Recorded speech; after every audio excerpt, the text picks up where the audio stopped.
Hey everyone, today's lesson is solutions of systems. So take out your lesson worksheet if you have a copy. If not, grab a sheet of loose leaf paper and a pencil so you can copy the examples and follow along. Here's the problem. Find the number of solutions of this system without graphing the equations, right? Or without using elimination or substitution. So we've got 4y equals 3x plus 20, and we've got 8y plus 16 equals 6x. Now this is very much like when we were determining the number of solutions that an equation has, right? Where we compared the coefficients and the constants. Now we're going to be comparing the slopes and the y-intercepts, which is basically the same thing. Okay, what we need to do first of all, step one, is we need to make sure that both equations are in slope-intercept form. So before I do anything else, I have to make sure that I write both of my equations in y equals mx plus b form. So let's do that first.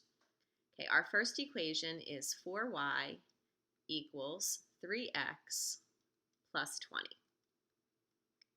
Okay, we want this to be y equals mx plus b. Now, I've got the y on the left side by itself, almost, right? We just have to get rid of this 4. So let's just divide each term by 4. And remember, you have to divide everything by 4.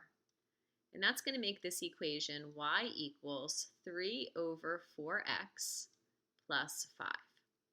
Right? And I'm just going to leave that as a fraction. All right, my second equation in this system is 8y plus 16 equals 6x. Okay, I want to solve this for y. So the first thing is I'm going to subtract 16 from each side. I'm going to move that over. It's going to leave me with 8y equals 6x minus 16. And then we're going to divide it all by 8. And that's going to leave me with y equals 6 over 8, right? I can simplify that to 3 over 4. And then a negative 16 divided by a positive 8 is a negative 2. All right, from this point, we are going to compare the slopes and then the y-intercept. So let's do the slopes first. We'll do those in pink. So our first equation has a slope of 3 over 4, right? So they have the same slope. Right? They both have a slope of 3 over 4. And now let's look at the y-intercepts. Our first equation has a y-intercept of positive 5, and our second one has a y-intercept of negative 2. So they have different y-intercepts. Right? One of them is a 5, the other one is a negative 2.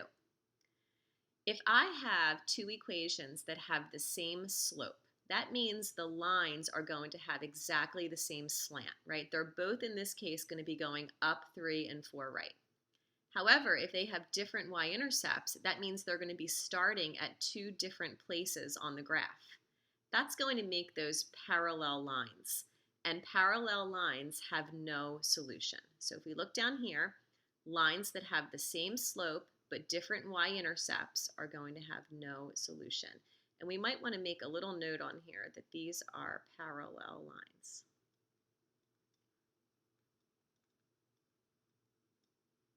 Okay, just to go over the other two. When lines have different slopes, right, one's going to be going one direction, one's going to be going the other direction, eventually they're going to cross over each other at one point. And when lines have the same slope and the same y-intercept, that means they're exactly the same line, right? They're the same exact line. And if they're the same line, they're right on top of each other, and that means they have infinitely many solutions. Okay, let's continue on. So if you're feeling confident right now and you want to try these two examples on your own, you should stop the video and then press play when you're ready to check your answers. If you want to just stick with me and do these other two examples together, I am fine with that, and here we go.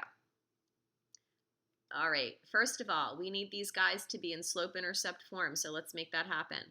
So we have 4x minus 2y equals negative 6. If I'm going to solve this for y, I'm going to start out by subtracting 4x on each side. That's going to leave me with negative 2y equals negative 4x minus 6. And then I'm going to divide everything by a negative 2. That's going to cancel, and we're going to get y equals negative 4 divided by negative 2 is 2x, and then a negative 6 divided by a negative 2 is a positive 3. So there's my first equation. All right, the second one, we have x plus y equals 6.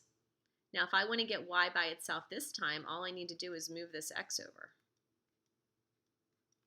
And that's going to leave me with y equals negative x, right? I'm going to make that negative 1x, so I have a number in front of it, and then plus 6. All right, let's compare. First of all, let's compare our slopes. Well, my first equation has a slope of 2, and my second equation has a slope of negative 1. So they have different slopes. Now, once I know that my equations have different slopes, that tells me that one line's going to be slanting one direction, one line's going to be slanting the other direction, and they're going to cross over at exactly one point. So this system has one solution.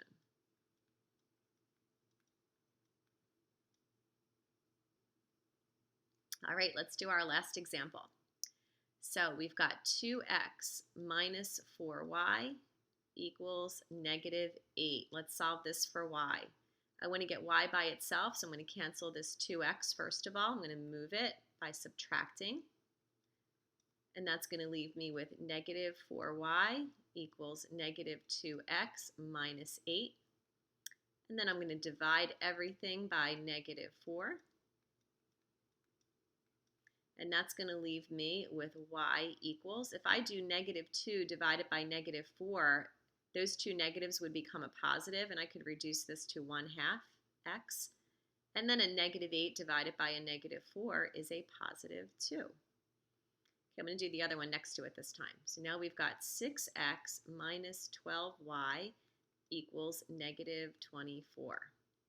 I want to solve for y, so let's subtract 6x from each side. It's going to leave me with negative 12y equals negative 6x minus 24. Sorry, I kind of went off the side there. And now I'm going to divide everything by negative 12. And that's going to leave me with y equals negative 6 divided by negative 12. Those two negatives would cancel, and it would reduce to 1/2 x. And negative 24 divided by negative 12 is positive 2. Okay, let's compare. I have a slope of 1/2 in my first equation and a slope of 1/2 in my second equation. So they have the same slope, right? Both of them have a slope of 1/2. Now I'm going to compare my y-intercepts. I have a positive 2 and I have a positive 2. So they have the same y-intercept. So what that means is these two equations are exactly the same. When I graph the lines, they are going to be right on top of each other. So that tells me that there are infinitely many solutions. Infinite solutions. All right, so that's it for solutions of systems, right? Just put them both in slope-intercept form, y equals mx plus b. Compare the slopes, compare the y-intercepts, and then just decide whether it's going to be one solution, right? If there's different slopes, that means they're going to cross over at one point, right? Because one line's slanting one way, one line's slanting the other way, and they're going to cross over at one point. If they have the same slope but different y-intercepts, that means they're parallel lines. And if they have the same slope and the same y-intercept, that means they're the same exact line. They're right on top of each other. So that is infinitely many solutions. If you have any questions or need any help, please reach out to your teacher, and I will see all of you next time.